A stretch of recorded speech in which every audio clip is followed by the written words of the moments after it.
If you are watching this on YouTube or listening to this podcast, wherever you are today, please hit that subscribe button, that follow button, so that you can stay current on the material that we are providing. But not only that, you then help us to spread the word to more people. You are vital in this mission to reaching our world of people just like you who are living in this nightmare. Welcome to the Covert Narcissism Podcast. I'm your host, Renee Swanson. Welcome to the Covert Narcissism Podcast. I'm Renee Swanson, your host, and I'm so glad to have you here today. And today I have Eleanor Marks back, and as always, it is such a privilege and just a fun time to talk with you, Eleanor. How are you doing today?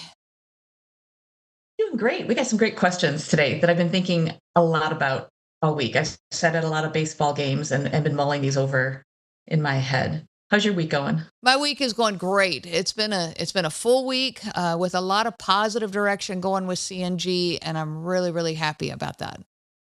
So you back out on the Appalachian Trail? Not yet. We did, I guess maybe I haven't told my audience, we did knock out another about 25 miles of it a week and a half ago. And it was awesome. I loved it, but we're not going to get to go in April. We're going to have to push it to May because April got a little busy on us. Okay. All right. You're doing it, though. We are doing it. Bit by bit. One state at a time. So we're trying to get Georgia done. If we can get that started, that'll be that's our goal for at least, by the middle of summer to have Georgia done. Easy peasy. Yep. So let's get started with the questions today. We have a question that's kind of a part 2 of last week, or our second question from a same person. And the question is, she is wondering about helpful things to know when dealing with an attorney who only understands the general narcissist definition, but not all the underlying behavior issues that compose a covert narcissist. That is a loaded question. Yeah, it definitely is.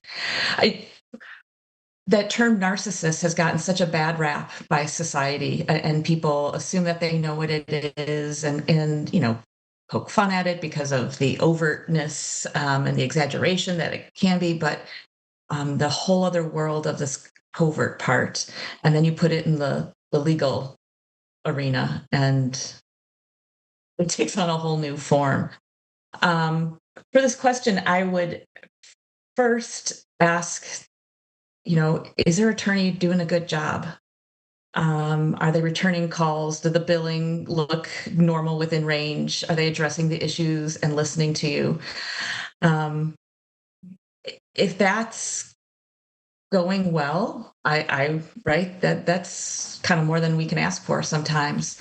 You can try to gently educate them, but attorneys sometimes don't want to be told what to do or how they're doing it. So if there's nothing that's changing how things are moving for your case, I might let it go. But when the red flags really come up of when they are, did that really happen? You're being dramatic. That sounds like an exaggeration. They don't take into account the full details of your story, and then they start changing their legal strategy because they think you are dramatic. Then it might be time to maybe voice your opinion. And if it's still not heard or understood, find a new attorney. Finding one. How did you find an attorney? So I interviewed. I did a free consultation with 2 different attorneys. And then between the 2, I just picked the one that I thought was the most understanding of my situation. And the 2 attorneys, one was really hard-nosed. She was, definitely going to be balls to the walls kind of lawyer, kind of attorney. And the other one was more gentle. It was a guy that was a more gentle approach and a more peaceful approach. And I know that, high conflict divorce, you think, okay, you got to have that hard-nosed attorney, but that didn't fit me. That's not my personality. And so I actually went with the more gentle, peaceful approach. And in my situation, that really worked well. But I could see how it's such a personal choice and such a personal path that it would depend on your situation. If mine, fortunately, my divorce was not high conflict. Of all the things I went through in this marriage, that was one of the most peaceful parts of the process. But people who are not experiencing that, you did not have that experience with it, and it was a high conflict situation, you're going to have to pick an attorney that's going to match your situation. So how about you? How did you pick an attorney? I asked friends around for attorney suggestions, and I was just looking for a divorce attorney. I was not quite privy that the way things would escalate, and so I just kind of went with somebody that I felt comfortable with. I've learned now that if you get like a bulldog attorney, right, that they're going to escalate the situation probably more than it needs to be. So sometimes the gentler attorney is definitely a good move. I see a lot of times people ask, well, what questions should I ask in that interviewing an attorney or that free consultation? And you can ask all the questions you want, and they're going to give you answers. But like, let's also look at how we got ourselves in this pickle of trusting somebody's words originally.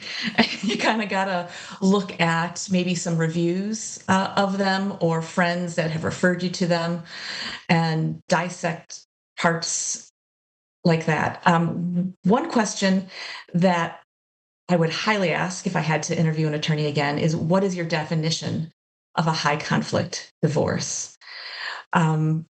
My first attorney told me that he had experience with difficult marriages and divorces, and I took his word on that. And as we were several months, probably closer to a year into this, I asked him, do you feel that my divorce is a high conflict divorce? And he laughed at me. He's like, no. Wow. And now I was interested in why he didn't think between, all the sense of entitlement and the delays and the lies that we were able to prove. Why did you not think that this was high conflict? And he told me a story of what he considered high conflict was just a sexual fetish in a marriage. And when he was telling me this, I kind of like stopped, waiting for more, waiting for like the delays, and he just stopped at that like, oh, that's all you think a high conflict divorce is. And I feel silly, but my first mental response was, I would take that any day over Right. dealing with all the other things that we are. So, and that is a big downtown Chicago attorney in a big firm. That was his definition. So interviewing a new attorney, I'm like, what would your definition be of it? And see what they come back with, because you might be really surprised of what they would do and how they would handle it. There is an attorney reviewer, kind of like Yelp for attorneys out there, that you can go in and people leave reviews, good reviews, bad reviews. I looked it up the other day so I could like say it. It's Avvo, AVVO.com, and looking up attorneys there and seeing what other people have said that have come before you, and really kind of taking other people's opinion into consideration, not just what the attorney tells you if you're interviewing them. That's a great idea. And I love that question. What do you consider a high conflict divorce? I would not have thought of that. So I think that's great advice. And I think about, even in my own marriage, how long did it take me to realize I was living in a high conflict marriage? It took years, and I was living it every day. An attorney, I will say, an attorney looking in and dealing with all the different marriages, a divorce attorney, all the different marriages that they're dealing with, they're getting snapshots, and that's all they're getting. It's not possible for them to understand the full picture. Like if we had to pay that attorney for the amount of time it would take for them to really be that fly on the wall and see what's been going on for all these years in the marriage, we'd all be broke, which, a lot of us are anyways by the time the divorce happens. But it is really, I don't pity the attorneys who are trying to make sense out of this, is what I'm saying. Yeah. There's that umbrella of like, well, it takes two to take, you must have had a 50-50 part in this of getting here to this divorce. And that lopsidedness isn't really shown through until you dig into the nitty gritty. Right. after a while. Right. I love my response to when somebody says, well, it takes two. And they're right. It takes two to make a marriage work. It only takes one to destroy it. Absolutely. Yeah. I'm going to go on to our second Sure. question from Kathleen. She asks about the actual leaving part with kids. She was looking for examples of exit plans. What did the day or week literally look like? And she was very curious of the articulate child's reflection of splitting time between a chaotic, covert narcissistic parent and a more stable parent. Okay, so this is a great question. A couple of parts in there to address, and I was thinking about that, with the actual leaving. Like, what did that look like? The day. She says the day or the week, and I'm going to say my exit plan wasn't a day long or a week long. It was like 2 years long. So my exit plan started with, when the decision inside of me of this marriage is not going to work, and I am going to leave this marriage. And started taking the steps, and it was tiny steps at a time, but those steps were, my own healing, getting the thoughts out of my head, the ruminating, and the, taking responsibility for all of this, and really working through all of that. So that's a lot of what we've talked about on the podcast, all of these episodes. But I even started packing up some of the sentimental things that were mine that I didn't want to fight over with him when it came down to the nitty gritty. And so I boxed them up and I sent them over to a friend's house and said, can you just hang on to these for me? And they were there for like over a year. But that's okay. It was little steps like that was empowering to me rather than just doing it all at once. I was not in a situation where I felt like, I wasn't going to be running for my life. I wasn't, in that situation where I had to leave in a dire moment. Instead, I had time to set this up so that by the time I came down to, of course, then telling him I wanted the divorce, going through the process, when it came down to that piece, I felt more ready. I had more pieces in place, the steps of figuring out my finances, the steps of, of course, my boys at that point were a little older. And so custody wasn't a problem. So this second question, it is a little different in my situation.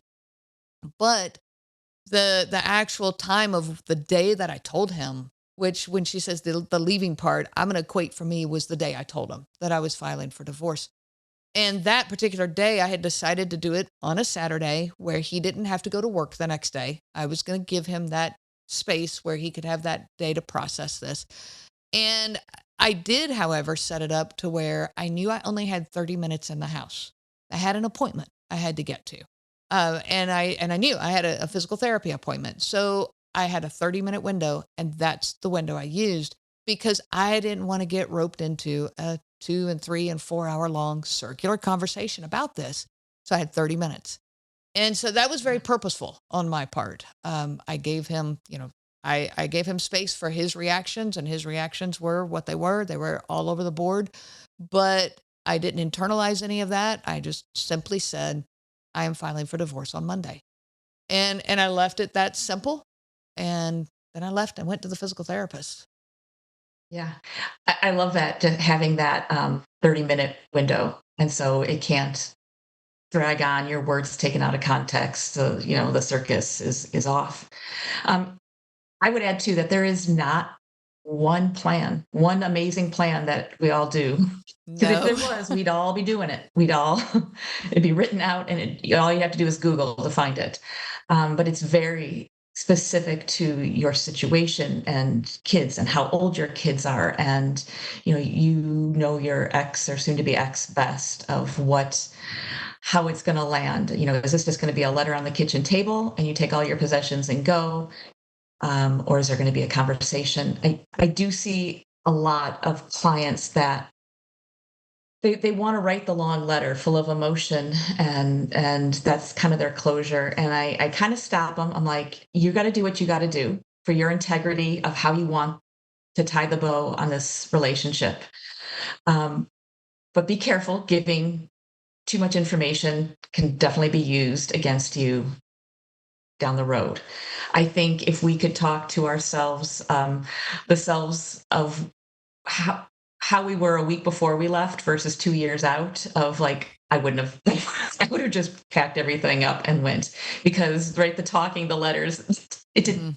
doesn't go anywhere. And in fact, it hurts you Right. more I do about th it. I do think writing the letter is very healing, just don't give it to them. Right. Write the letter, okay? Write the letter because that's for you and what you need, but you're just opening the door to more abuse, to more Yeah. guilting and shaming and blame shifting and gaslighting and all the things. So you're just adding fuel to the fire, but it can be very healing to you. You Yeah. know, I do tell people often that if they're going to be mad, whether I do it in a text, do it by phone, write a letter, tell them in person, they're going to be mad no matter what way I do this.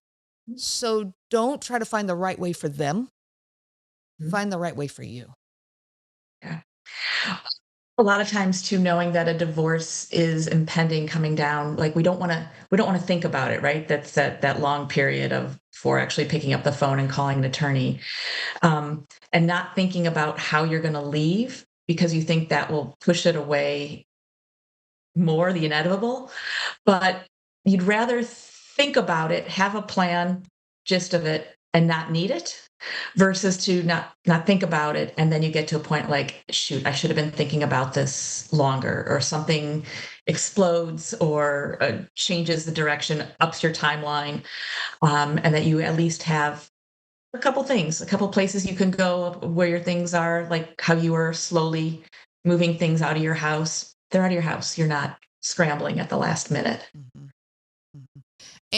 And when it came down then to fast forward, then what did it look like when the time came that he moved out and it was over? Honestly, I expected, I don't know what I expected. If like there was going to be some big fanfare or like it's over, da, da, I'm gonna throw a party, and none of that happened. Sprinklers and None of that fireworks. happened. It's like, yeah, there's no fireworks. Life just continued. Like it just, I went to bed and I got up the next day. Like it just, it really seemed almost surreal. Put so much thought into it, and then, oh, well, Yes. nothing big happens. Nothing big happened. The second part of that question, talking about like the child's reflection of splitting time between the chaotic, um, covert narcissistic parent and the stable one. Um, I think it's hard. It's hard to see your children kind of leave you, I guess, and go what you know about this other person. But someone called me the other day the queen of flipping things around, or the way of looking at things. Of we're going to flip this around too. Of looking at the wonderful contrast that your children will be able to see now of chaotic here, stable here, or able to speak your mind in a loving way here, or you just keep your mouth shut over there. And for so long when you were in the marriage, you picked up, blended, made excuses, pieced it together, swept it under the rug, and there was that blurriness. And now we're going to have a good contrast for the children to see. And it's hard, but just keep showing your unconditional love, and your children are not on the same timeline that you are. You've had a much more front row seat to this than they have, and you need to be gentle with them on what they see and how they reflect on it on their timeline. Yeah, very true. Children who are growing up in an environment where they're walking on eggshells, they don't get the opportunity to learn what it feels like to not walk on eggshells. And I think that's the contrast you're Mhm. describing. It goes along with what you were saying. When you can go ahead and divorce and cause that divorce to happen, then you give them an opportunity to live in a home where they're not walking on eggshells and see that difference. They might not be able to verbalize it yet, depends on their age. They might not understand it, but they certainly feel it. And Mhm. they're going to feel that difference. And so now instead of walking on eggshells, you're able to provide them a home where they can start feeling emotional safety and what that feels like, so that as they grow and move into their own homes in their future, they have that as an example as stable in their life. my boys were a little bit, were older. And everybody, again, this is a very personal decision as to when you leave. I hear people all the time say, run, get out, run. Sometimes that's the right choice and sometimes it's not. It's going to depend on your situation. But for me, looking back, and I see now, so my boys were a little bit older, but now every time they came home from college, they came to my home. And they've been together, the three of us in the home, a lot now during their college years. And in so doing, I've been able to see now the difference that makes, where we now have a home where people aren't walking on eggshells and there is that emotional safety. The level of trust that has built between the three of us is incredible. And I absolutely cherish that. That makes me look back and go, okay, I can really see that difference that would have been contrasted if the divorce had happened sooner. Yeah. I've heard that walking on eggshells be like the equivalent of like white noise or static always playing in the house. And you don't know it's there until you turn it off. You're like, oh, that's a what really happened good to that analogy. Yeah. constant hiss that was going on? So Yeah. I like that analogy. I like that analogy a lot. No. So. All right. Well, thank you for those out there who are contributing questions to this, series or whatever you want to call this that we're doing. We're just kind of rolling with Q&As and I love that. And Eleanor, thank you for making yourself available for this time to do this, for our audience. My pleasure. I look forward to the next one. Yes, we will. We will have more. We will continue this rolling forward. We will be putting posts about this in the Facebook group. So those that are out there on the Facebook, the Covert Narcissism group, do look for those posts. And if you have more questions to add onto our list, it's a never ending, I have people ask me often, how do you not run out of things to talk about? I don't think that's possible in this. So thank you everyone out there for listening. And I wish you so much peace on your journey of healing. You have been listening to the Covert Narcissism Podcast with your host, Renee Swanson. Be sure to check out our website at www.covertnarcissism.com. There you will find many resources just for you to help you on this journey. You can also reach out to me by email at Renee, RENEE, at cnglifecoaching.com. Those letters are CNG as in Covert Narcissism Group. I do look forward to hearing from you. I wish you so much peace on your journey of healing. The information provided by Renee Swanson and the Covert Narcissism Podcast is for educational purposes only and is not to be used for diagnosis purposes and not intended to be a substitute for clinical care. Please consult a healthcare provider for guidance specific to your case. This material discusses narcissism in general. It does not claim that any specific person has narcissism and should not be used to refer to any specific person as having narcissism. Permission is not granted to link to or repost this material to support an allegation or a claim that any specific person is a narcissist. That would be an unauthorized misuse of the material and information provided.